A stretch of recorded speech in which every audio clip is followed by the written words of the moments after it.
আমার নিজের জন্মস্থান পীরগাছা কাউনিয়া অত্যন্ত প্রত্যন্ত অঞ্চলের মানুষেরা। তারা বেশিরভাগই তারা গ্রামে বাস করেন। এখানে শহরের এখনো পর্যন্ত কোনো দিশা নেই। আমরা প্রত্যেকটা গ্রাম অঞ্চলে মানুষের কাছে যাচ্ছি। মানুষেরা জাতীয় নাগরিক পার্টি এনসিপির বক্তব্য শুনে আমাদের দীর্ঘমেয়াদী লক্ষ্য এবং আমাদের ভীষণ রয়েছে সেগুলো শুনে মানুষেরা অভিভূত হয়েছেন। বিশেষত জুলাই অভ্যুত্থানের সময়টাতে আমাদের সাহসী ভূমিকার কথা মানুষেরা প্রশংসা করেছেন। মানুষেরা বাংলাদেশে তারুণ্যের একটা জোয়ার দেখতে চান। এই কাউনিয়া পীরগাছা অঞ্চলের মানুষেরা দীর্ঘ সময় ধরে তারা উন্নয়ন বৈষম্যের শিকার হয়ে এসেছেন। মানুষেরা সেই জায়গাগুলোতে সমাধান চান।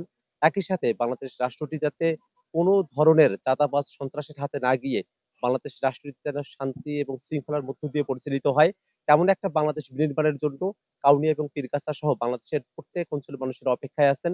আমরা মানুষের কাছে যাচ্ছি, সাড়া পাচ্ছি।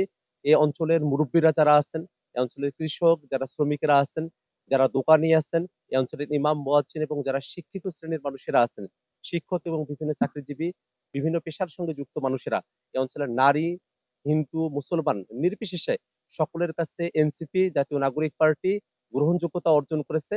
তারা মানুষেরা এনসিপির উপরে আস্থা রাখছে, এনসিপির কাছে প্রত্যাশা করছে।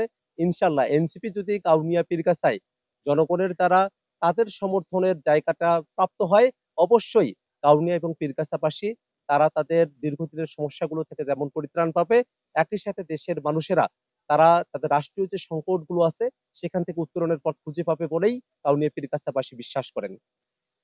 আমরা জাতীয় নাগরিক পার্টির পক্ষ থেকে প্রতীক হিসাবে শাপলার কথা আমরা বলেছি। আমরা আইনগত ব্যাখ্যা বিশ্লেষণ উপস্থাপন করেছি। কিন্তু কমিশন কেন আমাদেরকে শাপলা প্রতীক বরাদ্দ করা হবে না সে বিষয়টাতে ব্যাখ্যা প্রদান করতে তারা অপারগ। আসলে কোন ধরনের রাজনৈতিক চাপে বা কমিশনের অনিচ্ছার কারণেই তারা শাপলা প্রতীক আমাদেরকে প্রদান করতে অনীহা প্রকাশ করছেন, অপারগতা প্রকাশ করছেন। আমরা শাপলা প্রতীক যেটা জাতীয় প্রতীকে যেভাবে যে অংশটুকু আছে তার বাইরে গিয়েও নানা ডিজাইনের শাপলা প্রতীকের বিষয়ে আমরা তাদের কাছে উপস্থাপন করেছি। তারপরেও তারা শাপলা প্রতীক বরাদ্দ করতে চাচ্ছে না।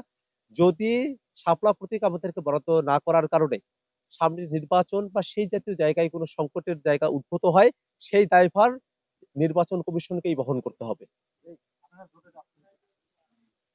জাতীয় নাগরিক পার্টি আমরা এখনো পর্যন্ত জোট নির্ভর আলোচনার জায়গাটা আমাদের জন্য ওপেন রয়েছে। আমরা এখনো নিজেদের সক্রিয়তা এবং স্বাতন্ত্র্য রক্ষা করে আমাদের ক্যান্ডিডেটরা, আমাদের নেতাকর্মীরা তারা জনতার দুয়ারে যাচ্ছেন। মানুষের আমরা ব্যাপক সমর্থন এবং প্রত্যাশার জায়গাটাতে আমাদের জায়গা অনেকটাই সুনিশ্চিত আমরা করতে পেরেছি। আমরা বাংলাদেশের জাতীয় স্বার্থে এবং দেশের স্বার্থে যদি জোটের প্রয়োজনীয়তার জায়গা দেখা দেয়, সেই বিষয়ে আমরা এখনো পর্যন্ত ওপেন রয়েছি। ধন্যবাদ ভাই।